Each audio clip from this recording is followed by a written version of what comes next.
தருமபுரி மாவட்டம். தருமபுரி மாவட்டத்தில் அழகிய வீட்டு மனைகள் போடுவதற்கு அருமையான இடம். கிட்டத்தட்ட ஒரு 2 ஏக்கர் இருக்குங்க. தார் ரோடு பாயிண்ட்டு வந்து பார்த்தீங்கன்னா, உங்களுக்கு ஒரு 350 400 அடி வந்துங்க.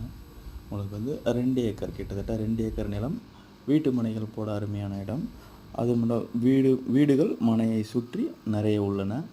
டவுனை ஒட்டி உள்ளது தருமபுரி மாவட்டம்.